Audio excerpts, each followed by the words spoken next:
It's time for the trackers.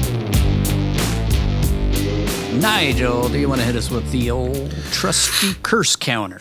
Yeah, so let me adjust my windows here. This one was actually very light on curses. Like I said, I didn't even count it at first, but there is one use of ass when he says badass. So I guess we'll count that. There's one use of God because he's like, oh my God, at some point when David's giving him a hard time about something. Yeah. I can't remember the context of it. And then he says fuck once when he says, and I fucking dig you. And that's it. 3 curses. Wow. So this is one of the lighter movies. This was ahead of Pig, which had 2. And Bringing Out the Dead also had 2, but that's it, aside from the movies that had 0, like National Treasure and Mandy. Yeah, so I was surprised, which I think obviously was intentional. Seems like Nick Cage doesn't have any problem swearing with characters, but maybe they wanted this guy to seem clean and wholesome. It's funny because he seems to curse a lot when he's improving, and I get the sense that a lot of the lines were improv in this one. Yeah, but maybe he was improving this character, and he thought that Jim wouldn't swear, so he, didn't do it that often. But yeah, so that brings our total to 501. Ooh, 500. Monumental. 25 movies in, 500 curses. Yeah. Nice and even. Runtime. This was 93 minutes, which puts it on the low end. Tied with Dog Eat Dog. A little bit of Pig, and then Willy's Wonderland is like 88 minutes. Still surprised at how short that is. And then Dark, if you count that, 76, but I don't really count that. They chopped the last half of that movie, or the last part of that movie. Yeah, they just completely took out the last scene. Nudity, we had the 2 breasts at the beginning, which brings us up to 26. And then I have to count the penis on the Polaroid. Yeah. So that's 2 now. We've had more penises than vaginas on this show so far. Story of our life. Yeah, that's how it always goes. There's also double the amount of man ass than there are female asses, which is surprising up to this point. State and country tracker, we were in Nevada again, so that's the second time if you count Willy's Wonderland, which was obviously shot in Georgia but was supposed to be in Nevada according to the synopsis, though they never say it in the movie that it's in Nevada.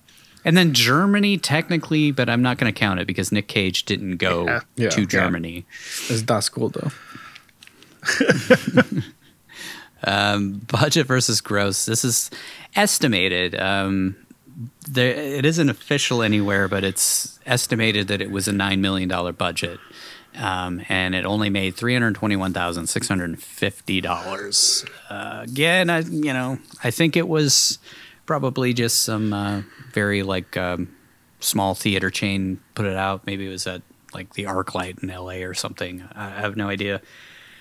I wish that was a little bit easier to find so that we could actually look at that stuff. But a lot of times that stuff is just completely, I can't find it anywhere. Sometimes it's like readily available, and most of the time it's not anywhere to be found.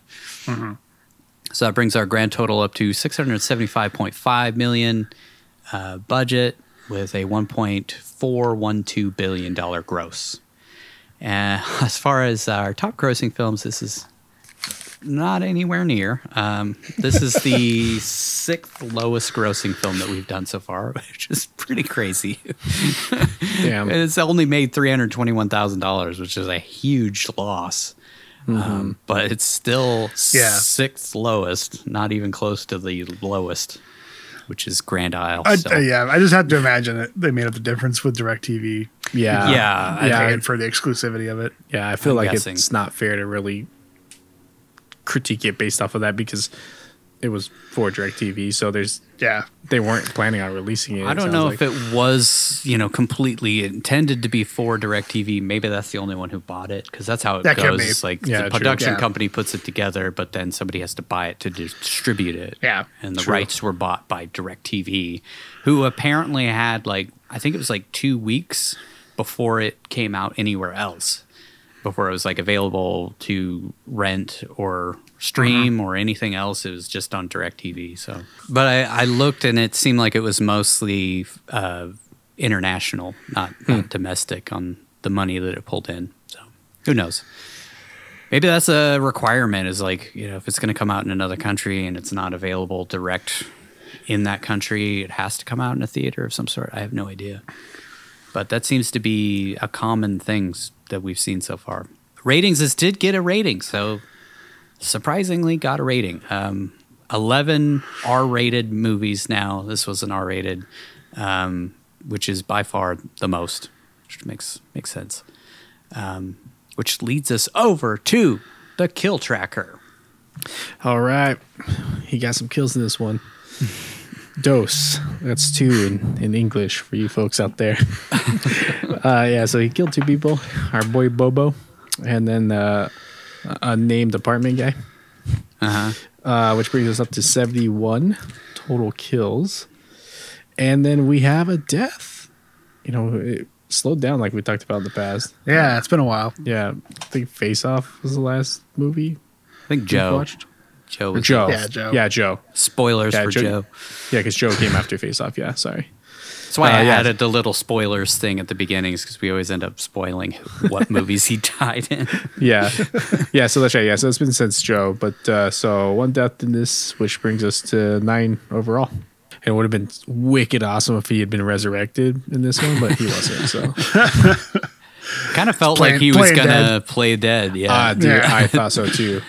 I thought that was going to be a nice callback to earlier. He did that on purpose to Yeah. make us think he was going to do it. I think maybe that was the intention, was to fake us out in that scene. It definitely heightens the tension. Like, Yes. he's going to pop up and shoot David. Yeah. Do you hear that? Do you hear that? Pop.